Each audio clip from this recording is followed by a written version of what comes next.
Thank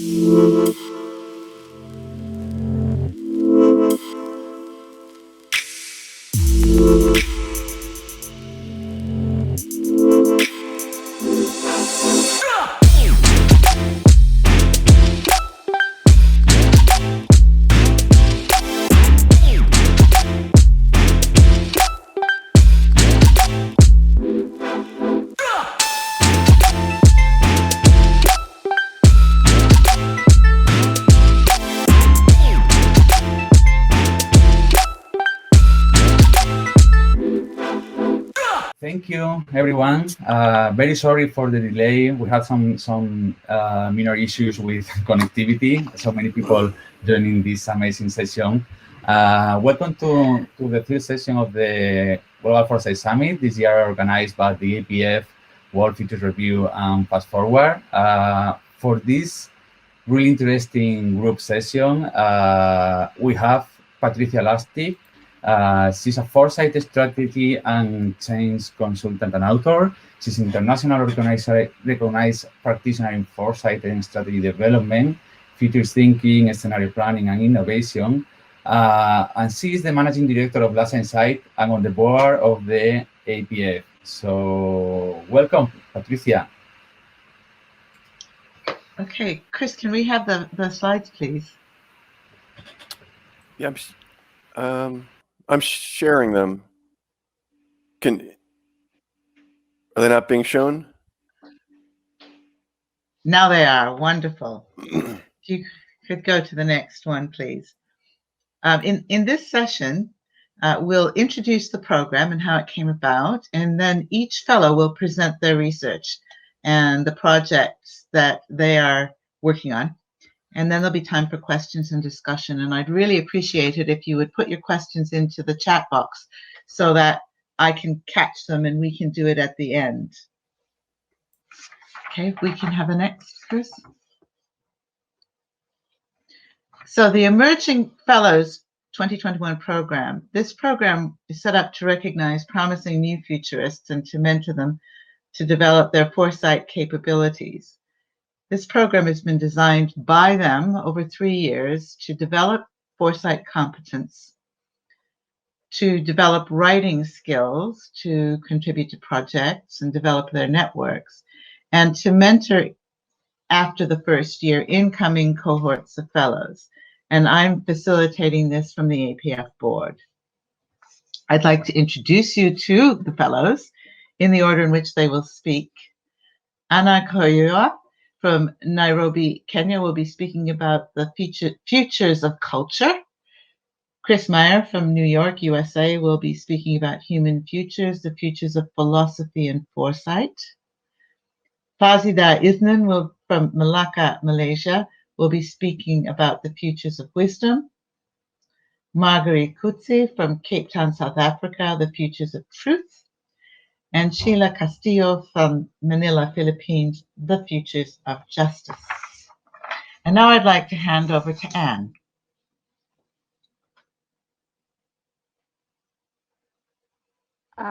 Thank you, Patricia.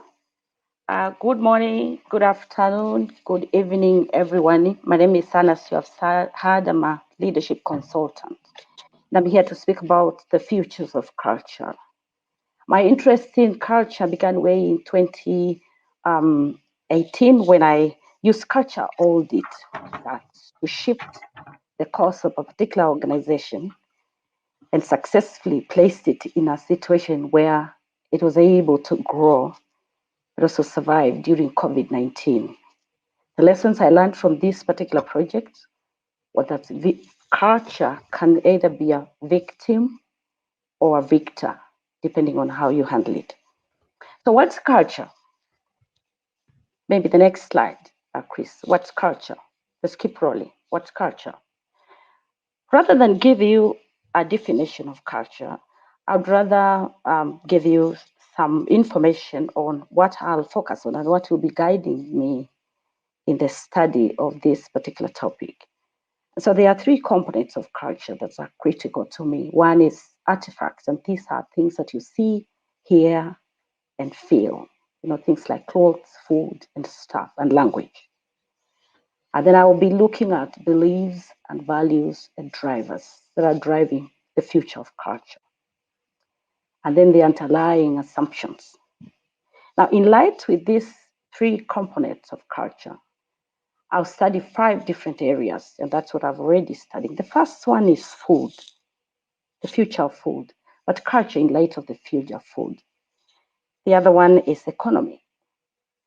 And the third one is political leadership. If you can roll the slides, Chris. The fourth one is education. Just keep rolling them.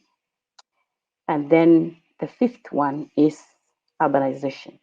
And why the choice of these 5? Because they shape the future of my continent at the moment. I'm an African and looking at what is happening in my continent. These 5 critical issues are very important. So I want to see how is culture going to play out. For example, if you look at urbanization, Africa is one of the fastest urbanized region globally. By 2013, for example, 7 out of the 9 mega cities are going to be in Africa. And by 2014, 50% of the continent's population will be urbanized. Nairobi, where I live, is one of these 7. And as we can see already, things are changing. Language is coming up. So I'll study those 5 areas in light of culture. But I will want to look, next slide. While I study all these areas, I'll be able to see how culture pans out in these 3 levels. The first one is micro level.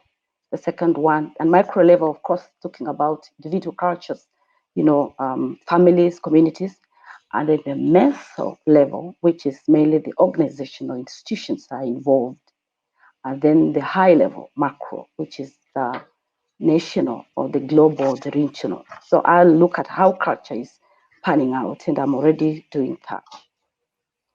So what's my plan as I roll out this? I'll do this in 2 levels at the moment through the next slide, through the Emerging Fellow Program. And under the Emerging Fellow Program, I'm already reading and enjoying mentorship by Tricia, who is really a guru in foresight. I'm also researching, and I'm began to write blogs, and I'll be writing articles.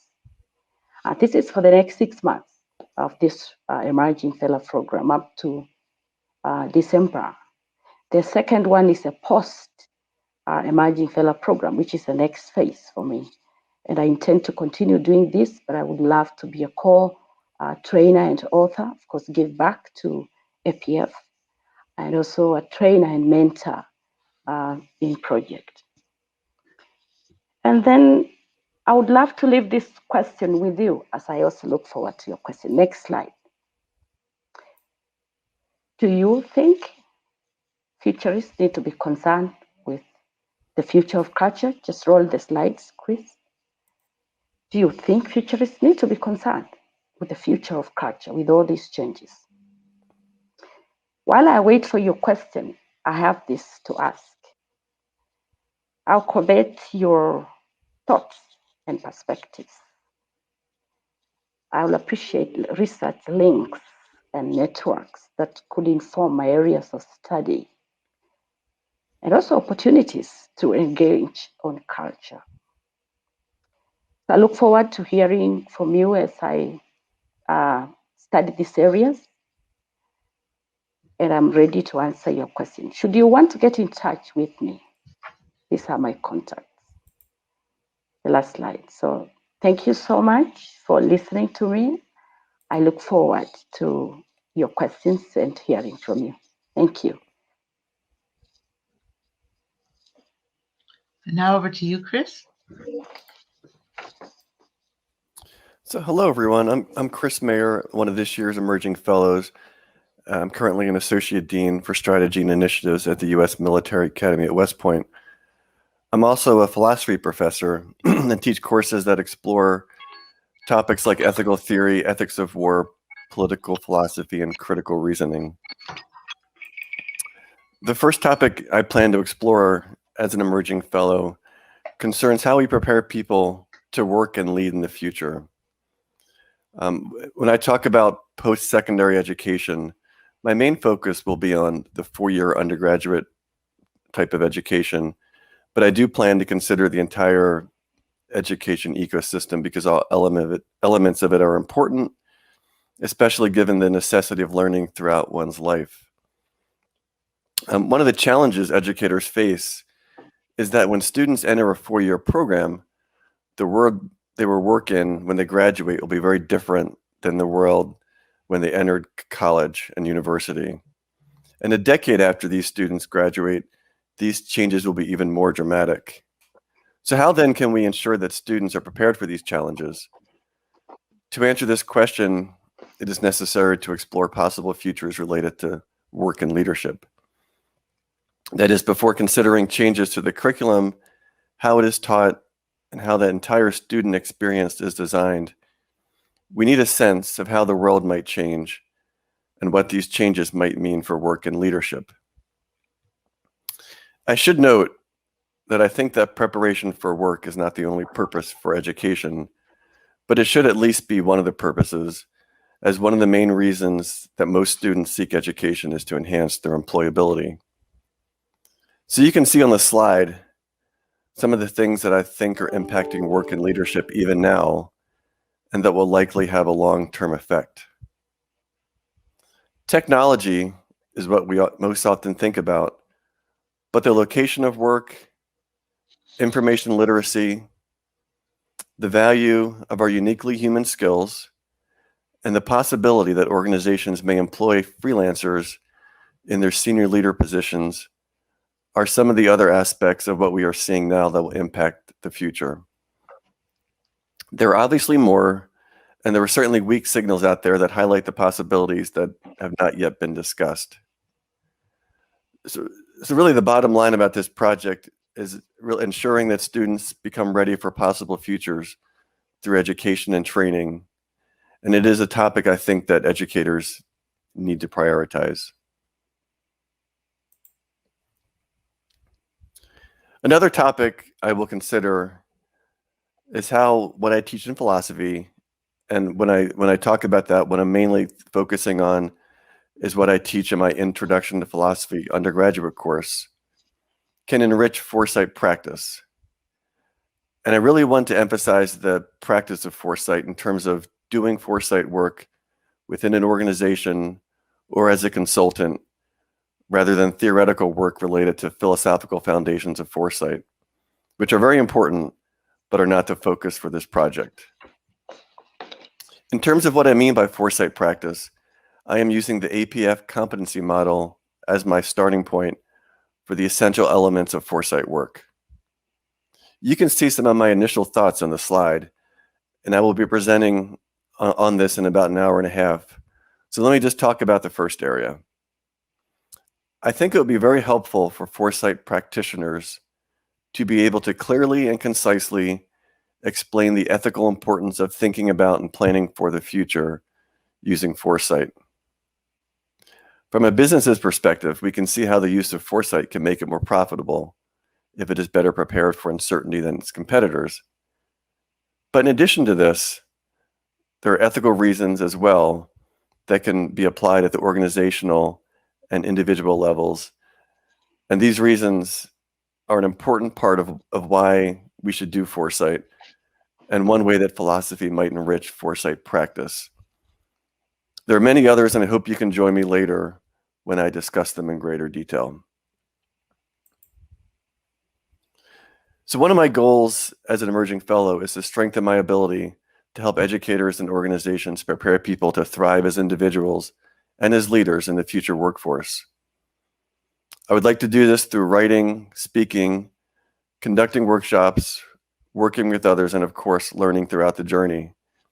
So please let me know if you have any questions or ideas on content, sources of information, suggestions on how and where to write, speak, and conduct workshops, as well as individuals and organizational collaborations to explore these topics. Thank you. Thank you, Chris. Fazida, would you like to go next? Oh, hello. Good afternoon. Good evening. I'm Fazida from Malacca, Malaysia. Now, I'm an educator for the past 30 years, and I have 6 more years before I turn 60 to end my profession as an educator. But I will continue with the hope to continue to educate through this passion of mine, all right, which is future studies.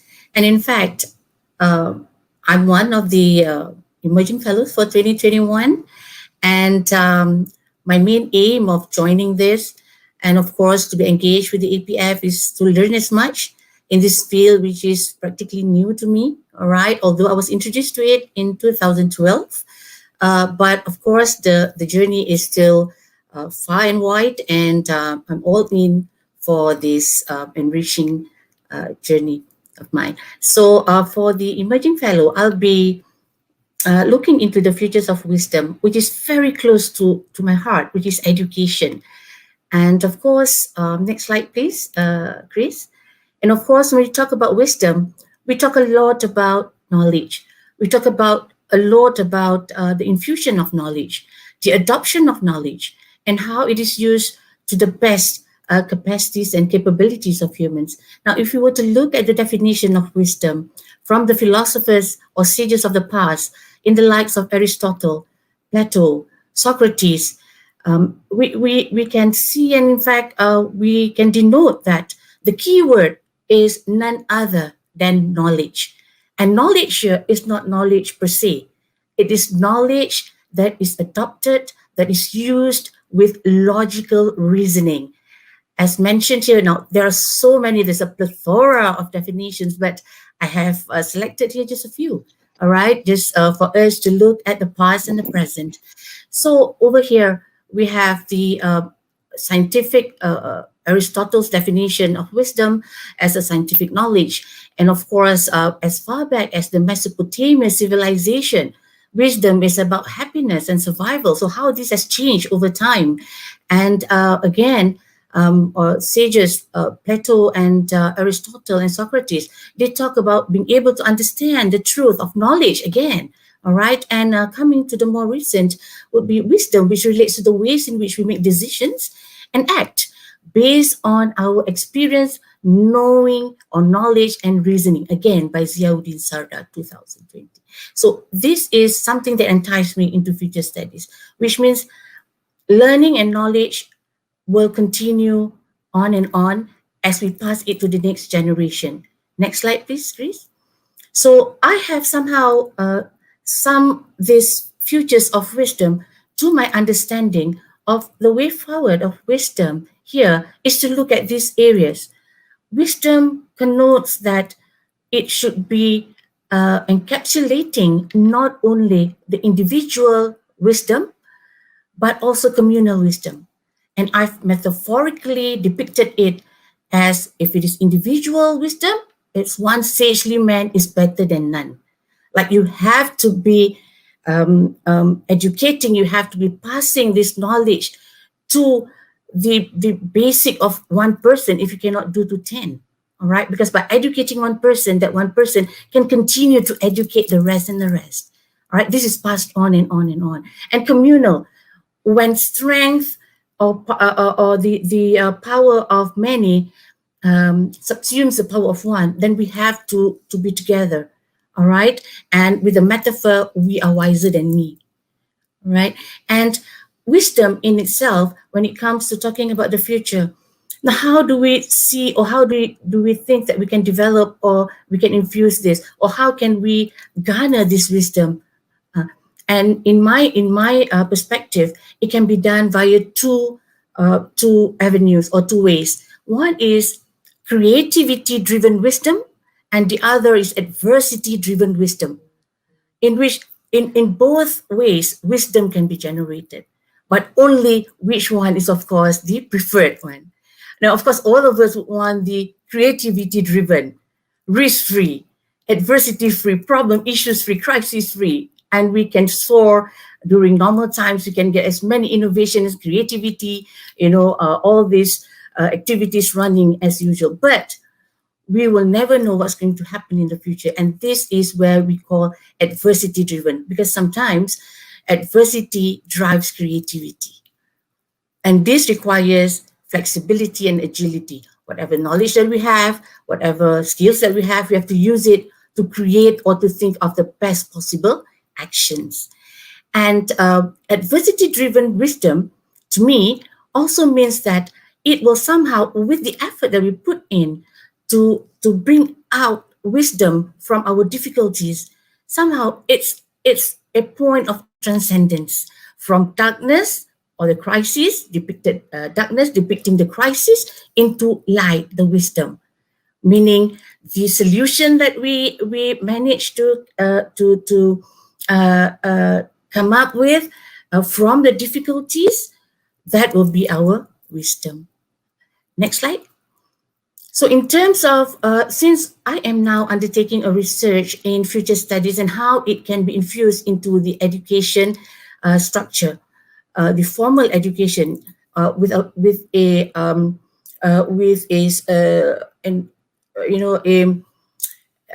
structured framework or platform.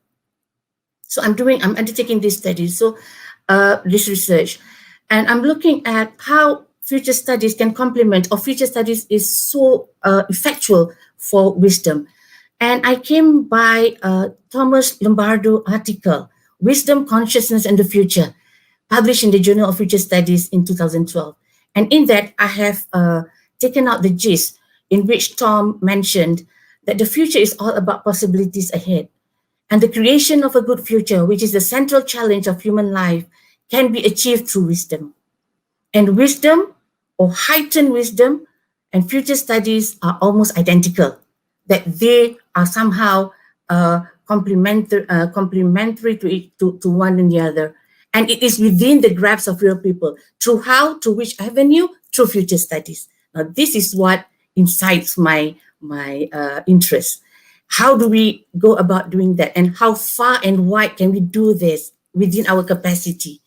So, next slide, please. So what I intend to do in Malaysia here is, within my capacity here and my involvement in the Emerging Fellows and the APF, I sincerely want to come out with something like the Malaysia Futures Lab. Now, this Malaysia Futures Lab is also, or what I would call my Futures Lab, right? My short for Malaysia, right? So my Futures Lab. So what I want to do here, I intend to somehow use whatever knowledge and skills that I've generated from this engagement with all of you, the futurists in the APF, the experts, the activists, enthusiasts. I want to share this knowledge and skills with the younger generation. I want to give them a platform. If it's going to be a small center for a start, it's fine, but at least we have to start somewhere. In the words of Sohail Inayatullah, I have to use his words. I don't know whether he's watching this, but in the words of Professor Sohail Inayatullah, he mentioned the future studies is the initiative is like planting the seeds of future studies. It's like planting the seeds of future studies, and then of course growing trees. After you plant the seeds, you grow the trees, and you create a forest of foresight.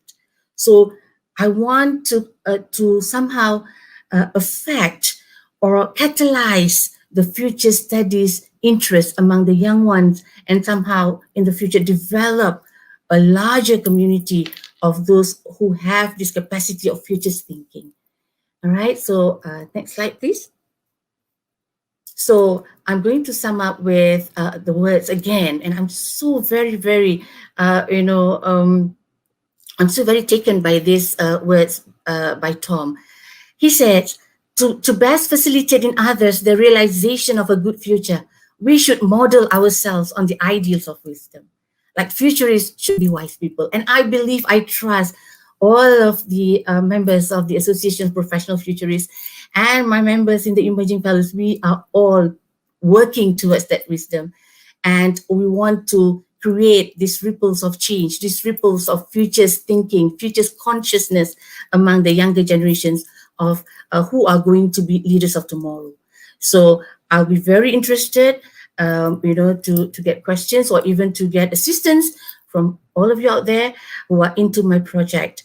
to develop futures thinking and futures consciousness through a structured platform and framework for the younger ones in Malaysia. I can be contacted at the email address and the LinkedIn as well as the Medium. And you can call me as well and email. All right. Thank you so much. And I appreciate your support. That's all, Tricia. Thank you, Fazida. And Marguerite. Hello. So in line with my topic, I thought I would play a little game of two truths and a lie. I will share 3 statements about myself, and I'll leave it up to you to decide which two are true of the 3. So the first one is, I once spent 10 days in Madagascar in a very remote, isolated part of the rainforest. And it's only when I came back to South Africa that we saw all over the news that the Black Plague had returned to Madagascar while we were there, and we just barely missed it. The second one is, I'm so bad at acting that in primary school, in our school play, which was The Lion King, my teacher didn't know what to do with me, so she invented a role. There was already an English narrator, so she decided to make me a Zulu narrator, which basically gave me 3 lines to say in the entire play. And the third statement is, in the 1970s, my grandfather somehow managed to get a lifetime subscription to National Geographic. So every month he received this magazine, and for over 30 years, not 30 decades, over 3 decades, he received this magazine every month. So you can just imagine his entire living room was full of these magazines. And it was on weekends when we went to go visit that I would go through these magazines and pick out my favorite photos and draw them or paint them, and that's where my love of art began. So back to my topic of the futures of truth. What inspired this topic, similar to what Fazida was saying, my topic was inspired by something that Zohail Inayatullah said.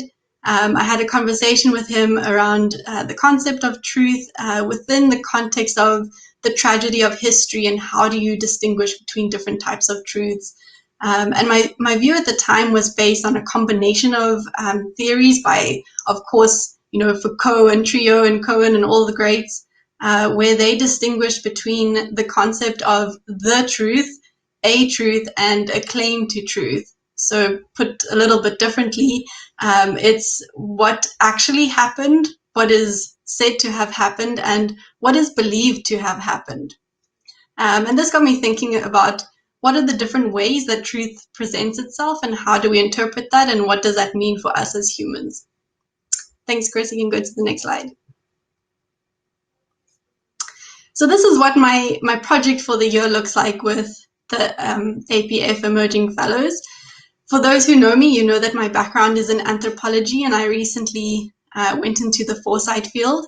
And it's at this intersection of future and culture that I see the potential for change and connection across the boundaries of, people, place, time, and thought. So let me explain a little bit what this diagram means.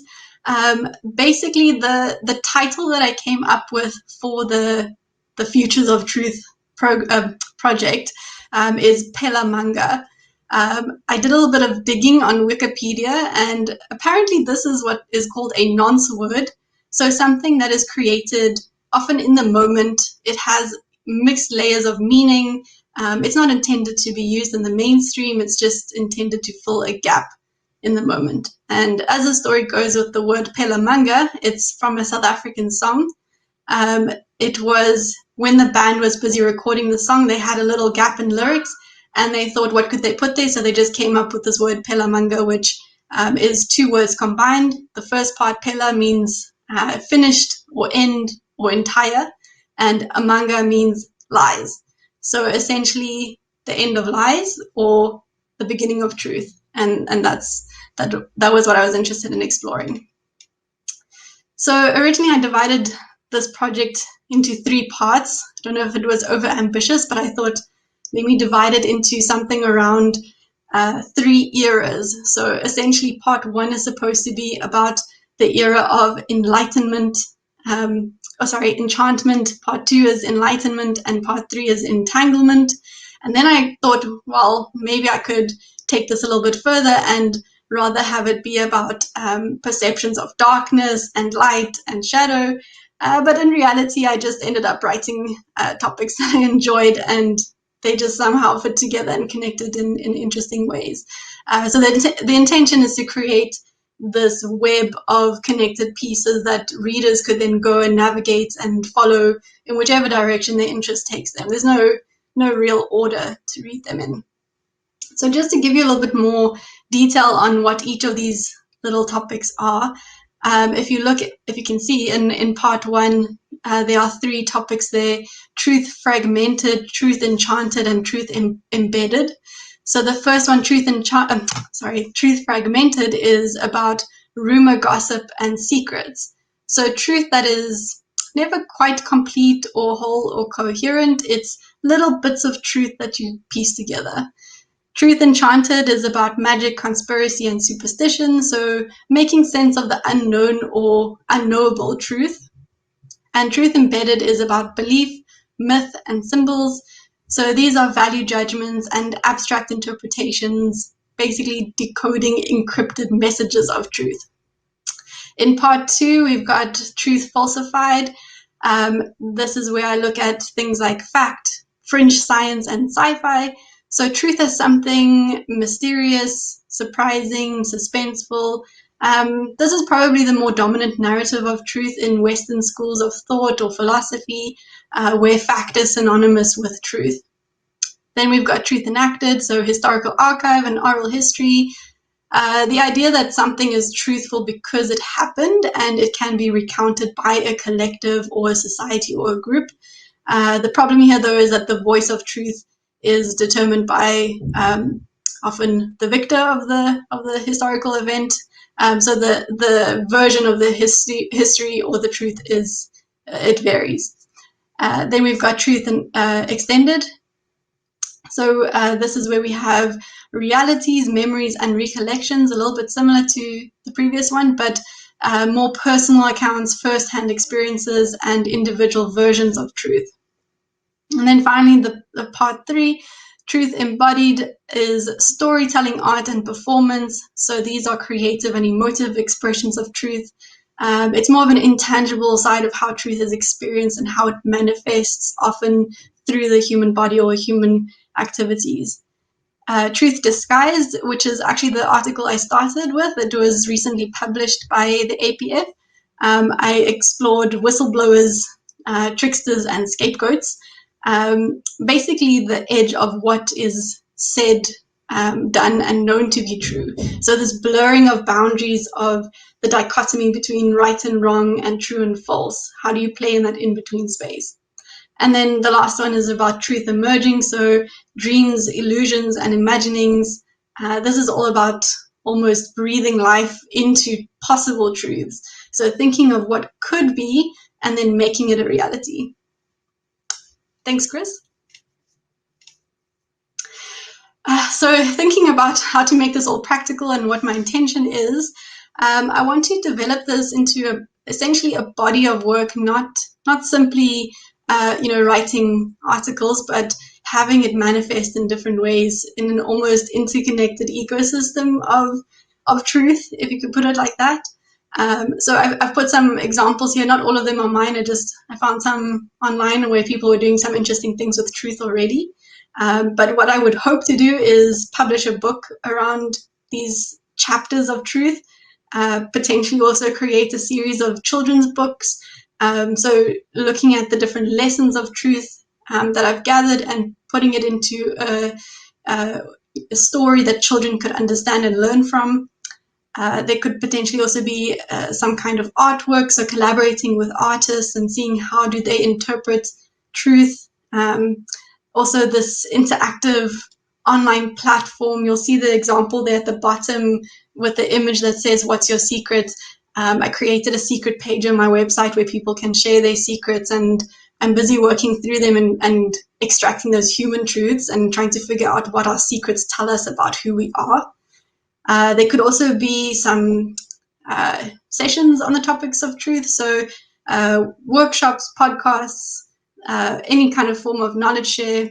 And then also, of course, projects, so collaborating with leadership, businesses, just implementing change in the workspace or in communities around the topic of truth. Cool, next slide.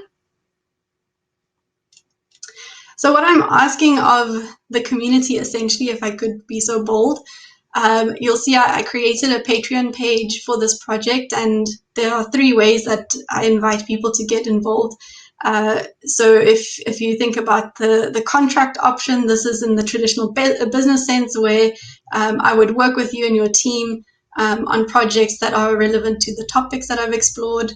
A gift in the sense of donating something of value without expecting anything in return. Or we could trade. So if there are certain skills that are of interest to you and you think you could share something with me that would also benefit this project, we could organize something like that. Next slide. So just to close off, I would love to hear from you what you think truth is, and if you have any questions, please do type them in the comments. I'm very interested in seeing what the different versions of truth are out there. Thanks. Thank you, Marguerite. And Sheila for our last one. Thank you. Thank you, Tricia. So I'm Sheila R. Castillo. I'm Futures Learning Advisor of the Center for Engaged Foresight, and I'm honored to be here in the company of my APF Emerging Fellows colleagues and, of course, our mentor, Patricia Lustig. So in the 3-year Emerging Fellows program, I will be exploring the futures of justice. So while I'm not an expert in the field, I felt drawn to this topic, and I'm coming with the enthusiasm and curiosity of a student. One of the most pivotal moments of my life was when I became an activist at 17 years old. While my peers were thinking of how they could get the latest in fashion, I have shunned my love for dance and considered it a bourgeois pastime. I marched and shouted the streets and painted walls with slogans and huddled in endless teach-ins. Although that was a short-lived event, in my life, I never really outgrew my interest in the welfare of others, and it expressed in the many periods of my life. And now I want to be a futures activist. Next, please, Chris. So I believe my topic is really significant in the present as it is in the future, because it is something that concerns everyone, human or not, animate or maybe even inanimate in the future. Who knows? No? It is a deep rabbit hole that I'm excited to dive into. Armed only with my curiosity and desire for justice in my life, for my country, my fellow beings, and the planet. So my overarching questions are: what do we anticipate and envision about justice in the future, and how might the futures of justice look like?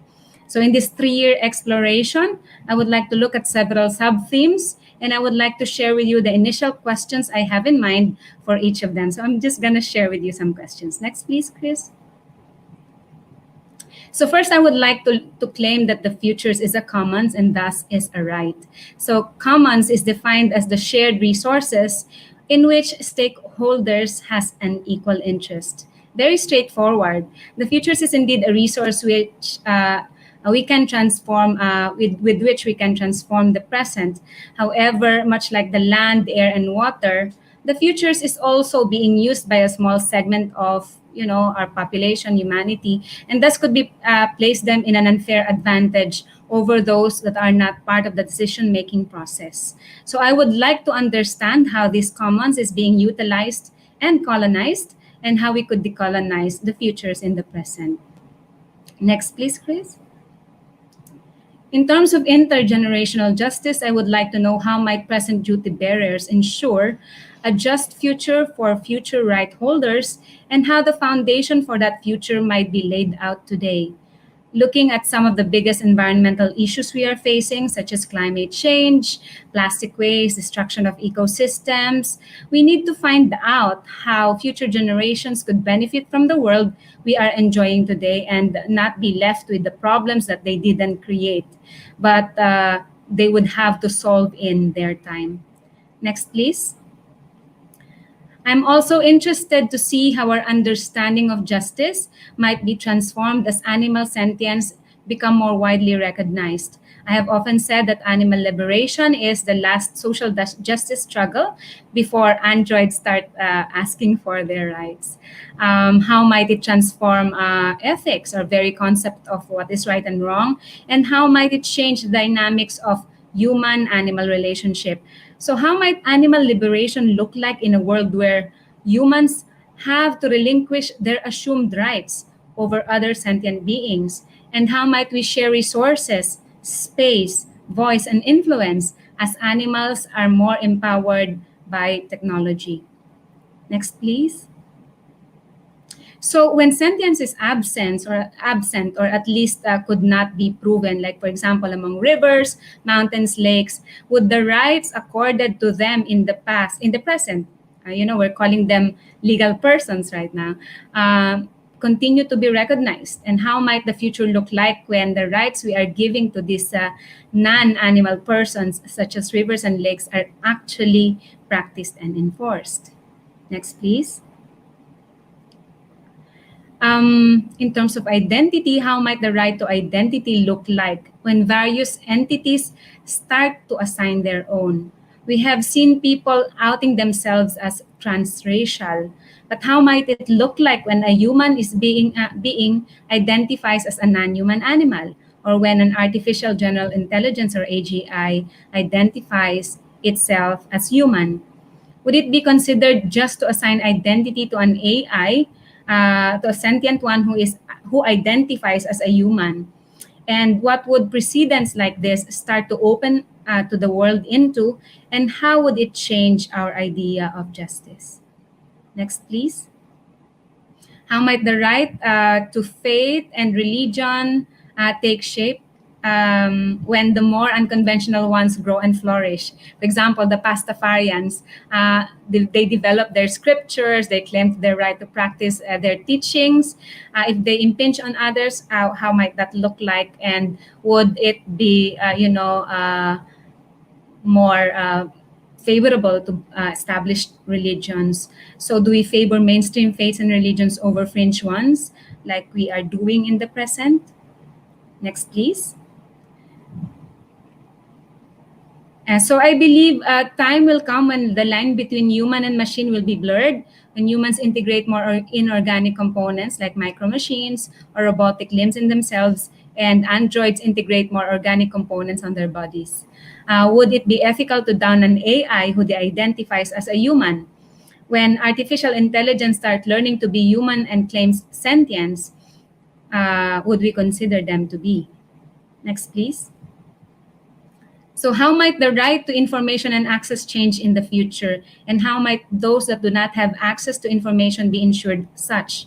The platforms are changing, the data is changing. Data is no longer just the new oil, it is the new plutonium. Data is power. Who will be guarding and sharing data in the future? And will there be access to data to empower the marginalized? Next, please. Lastly, how might space be protected from the wanton colonization that has shaped the face of the planet Earth for centuries? And how would exploration and dominion of space define our life here on Earth? Will the space be a free-for-all, but only for those who have resources? Or are we going to finally see the space as a commons for everyone to benefit from and really enjoy meaningfully beyond the committee of the peaceful uses of outer space? Next, please. My last question would be sort of a challenge to all. We need to ensure justice in the future, because without justice, what is the future for? So my last slide, please, Chris. My Emerging Fellows project is a huge undertaking, and I definitely need help. I welcome opportunities to engage in or facilitate short futures workshops with organizations where these topics are relevant. I would love to be invited to speak on at events or be in polylogs on the futures of justice. And I'm looking for publications, physical or online, that would be receptive of articles on these topics. I'm also, planning to write a book on this on the third year of the program. And I'm also looking at collaborators who will be willing to explore possible initiatives on the issue. Thank you very much. And my contacts is in the last slide. Thank you, Sheila. I'm afraid we've run out of time. We were hoping to have some time for questions, but I'm aware that we had some technical problems initially. When you get people from all around the world like this does happen. So thank you to the fellows for all their hard work in pulling these together. And thank you to our audience for your wonderful attention. And I hand over to Fran. Thank you, Tricia. Thank you, Chris, Fasida, Marguerite, Ciela, and Anne. Thank you all for your amazing sessions. And thank you all the audience. We are back in 2 minutes with the next section from Ana Jesus. So please remember to refresh your browsers. See you now. Bye.